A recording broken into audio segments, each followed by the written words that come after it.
no compromise. உங்க சைடுலயும் எங்க சைடுலயும். It's a GT promise. GT Holidays, South India's #1 travel brand. அபுதாபியில் வெறும் 50 லட்சத்தில் வீடு. நானோ பிரைம் ப்ராப்பர்ட்டிஸ் அபுதாபி. ரொம்ப ஆக்டிவா இருக்கிறாரு, எளிதில் வசீகரிக்கிறாரு எல்லாரையும். கணக்கில் அடங்காத கரையற்ற உணர்ச்சியோடு வருகிற ஒரு வாலிப கூட்டம் தலைவர் விஜய்க்கு பின்னால் அணிவகுத்து நிற்கிறது.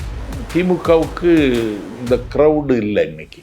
அண்ணா திமுக கண்ணுக்கு முன்னாலே அழுகி கொண்டிருக்கிறது. வீட்டுக்கு 2 பேர் இருக்காங்க, எல்லா வீட்லையும் இருக்காங்க. ஆச்சரியமா இருக்கு. அவங்களுக்கு திமுகவில் இருந்தாங்கிறத விட விஜய் போனால் அவர்களுக்கு கேரளத்திலையும் அவங்களுக்கு காங்கிரஸ் ஆட்சி அமைதற்கு விஜய் ஒரு துணையாக. தமிழ்நாட்டில் விஜய் காங்கிரஸ் கூட்டணி ஜெயிக்க முடியுமா? இல்லை, ராகுலும் விஜயும் ஒரு மேடையில் நின்றுட்டா போதும், தலைகீழாக மாறிடும். ஏன் திமுகவுக்கு ஆதரவாளராக இருந்து ஏன் தாவேகாவுக்கு போனீங்க? இல்லை, திமுகவுக்கு ஆதரவாளராக இருந்தால் அது உறுதியான ஆதரவாளராக இருந்தேன். சங்கிகளினுடைய பொல்லா கோபத்திற்கு ஆளான என்ன குழந்தையில் தாக்க முயற்சித்தார்கள் சங்கிகள், என்ன விருத்தாசலத்தில் தாக்க முயற்சித்தார்கள். ஒரு மக்கள் மன்றம் தந்தி டிவியினுடைய நிகழ்ச்சி ஈரோட்டில் நடந்த பொழுது அங்கே மேடை ஏறி அடிக்க வந்தாங்க. உங்களை திமுக நம்பலையா? நம்பலை. ஏன் நம்பலை? என்ன காரணம்னு தெரியல. என்ன காரணம்னா காரணம் ஒரே ஒன்று, தாவேகாவுக்கு திமுகவுக்கு தான் போட்டின்னு சொன்னாங்க. அது தமிழ்நாட்டில் முதல்ல கல்வெட்டு மாதிரி சொன்னது நான் தான். அது ஒன்று அவங்களுக்கு பிடிக்கல. அவங்க விஜயை ரெகனைஸ் பண்ணல. அவங்க 50க்கும் மேற்பட்ட உலக நாடுகளில் 100 கோடிக்கும் அதிகமான ஆகாயம் தமிழ் பார்வையாளர்களுக்கு பேரன்பும் திருநன்றியும். வணக்கம் ஆகாயம் நண்பர்களே. தாவேகாவில் மூத்த அரசியல்வாதிகள் இணைகிறார்களா? இதன் பின்னணி என்ன? இதை பற்றி பேசுவதற்காக சமீபத்தில் தாவேகாவில் இணைந்து பரப்புரை செயலாளராக நியமிக்கப்பட்டுள்ள திரு நாஜித் சம்பத் நம்முடன் இணைகிறார். வணக்கம் திரு நாஜித். வணக்கம். உங்களுடைய ரசிகர் அப்படின்னு திரு விஜய் சொன்னதை நீங்கள் பேட்டியில் சொல்லியிருக்கீங்க. ஆமாம். நீங்கள் திரு விஜயோட ரசிகரா? ரசிகர்னு பார்த்தா நான் கமல் ரசிகர். ஏன்னா அதில் ஒரு கேப் இருக்குது. விஜய் எனக்கு அடுத்த தலைமுறை. நான் கல்லூரி மாணவர் இருந்த காலத்துலேருந்து கமல் ரசிகராக இருந்தேன். விஜய் ரசிச்சிருக்கீங்களா?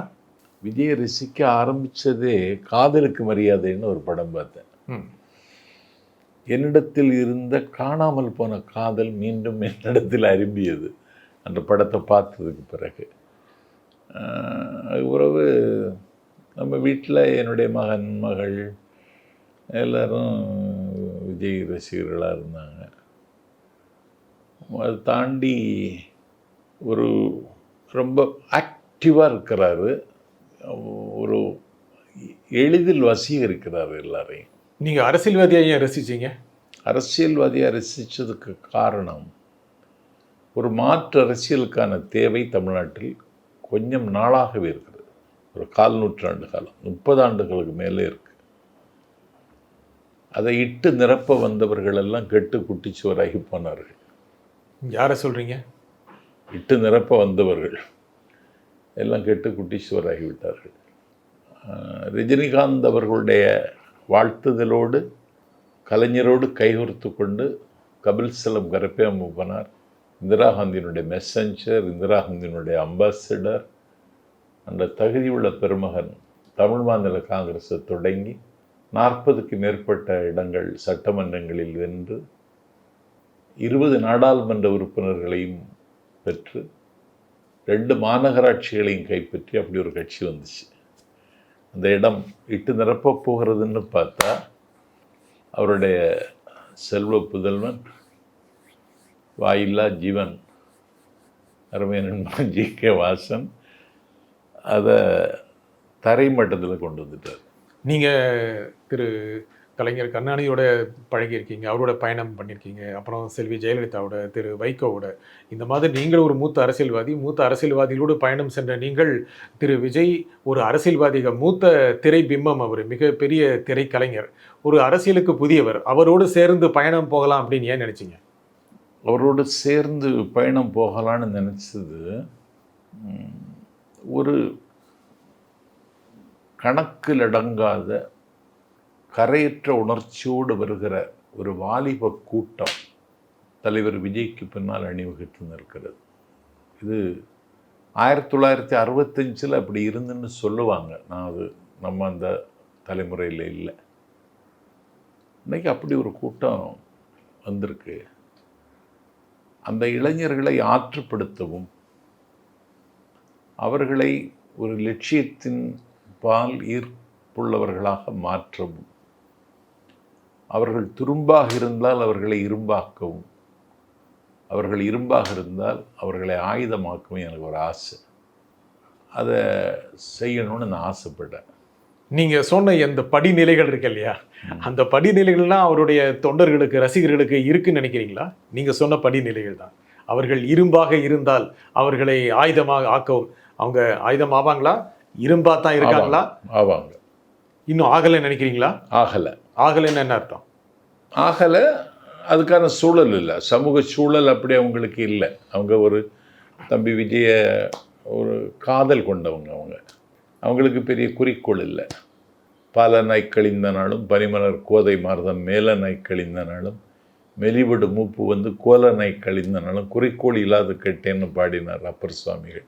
அவங்களுக்கு குறிக்கோள் ஒன்றும் கிடையாது. நீங்கள் இப்படி சொல்கிறீங்களே, அவங்களுடைய தொண்டர்களுக்கு குறிக்கோள் இல்லை அப்படின்னு நீங்கள் கட்சியை சேர்ந்து சற்றுமுன் நீங்கள் பரப்புரை செயலாளராக நியமிக்கப்பட்ட நீங்கள் அவருடைய தொண்டர்களுக்கு குறிக்கோள் இல்லை அப்படின்னு சொல்லலாமா?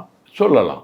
குறிக்கோள் இல்லை, ஒரு உண்மைன்னு சொல்லுவதில் ஒன்று தப்பு. அவர் எப்படியாவது ஆட்சியில் அமர்த்த வேண்டும் என்று அவருடைய தொண்டர்கள், அவருக்கு பின்னால் இருப்பவர்கள் ஆர்ப்பரிக்கிறார்கள்.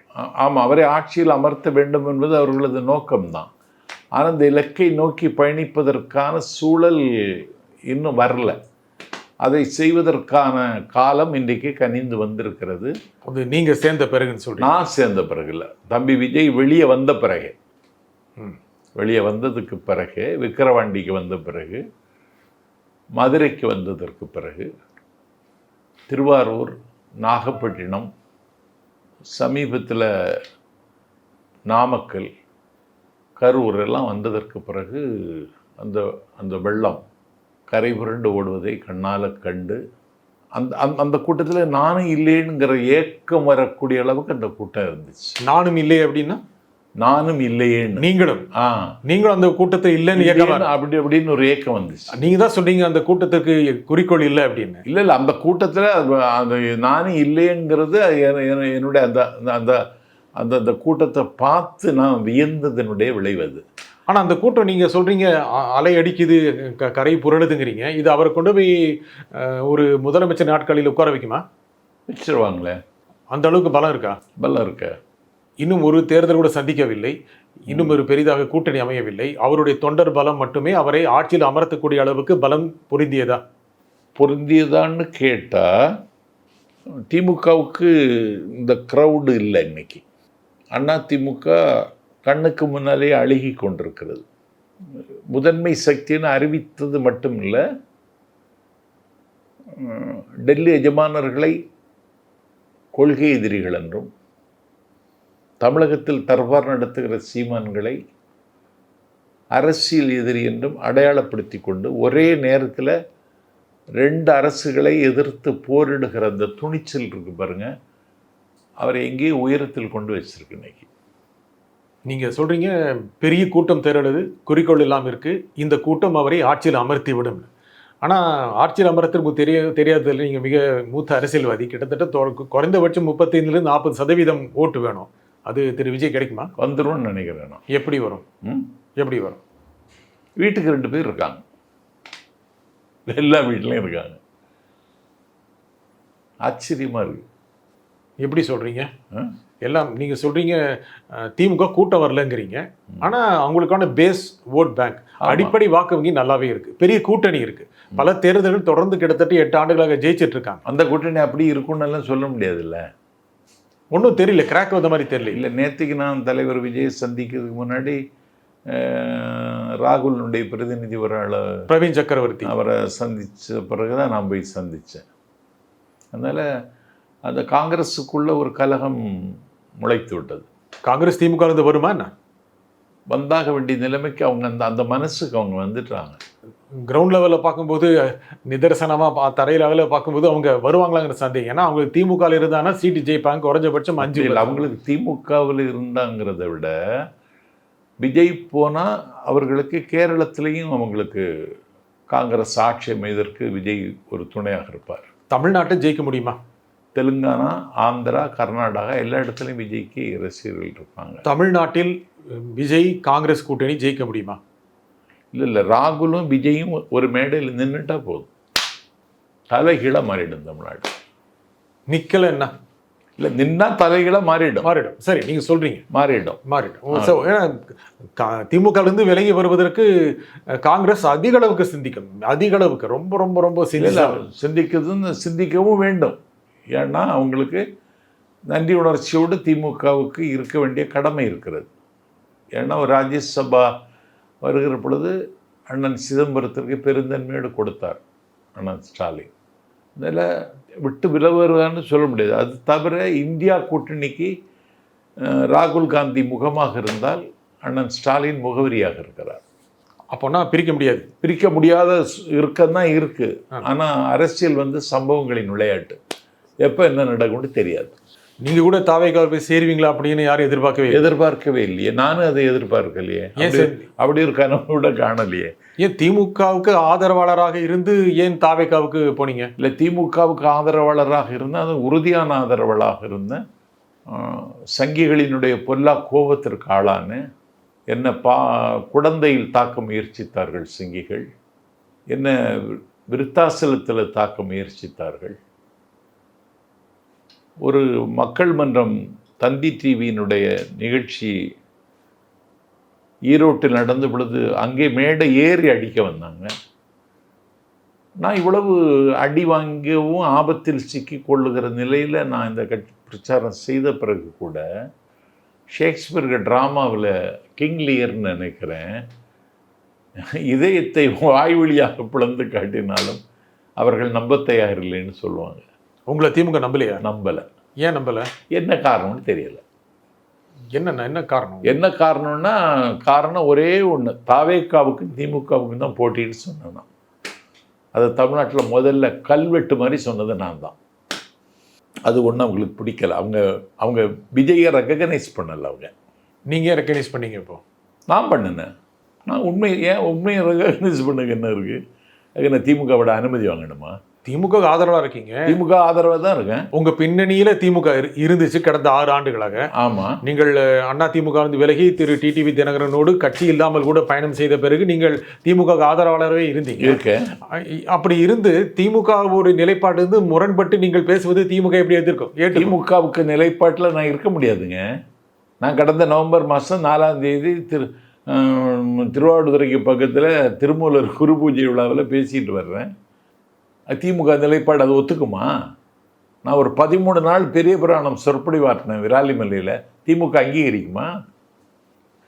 நான் விநாயகர் சதுர்த்தி விழாவுக்கு பிகைனுட்ஸில் இந்த பாண்டே தலைமையில் பட்டிமன்றத்தில் அன்லிமிட்டட் கண்டிஷன் போடுவது ஆண்களா பெண்களான்னு ஒரு பட்டிமன்றத்தில் ஆண்களேன்னு பேசுகிறேன்.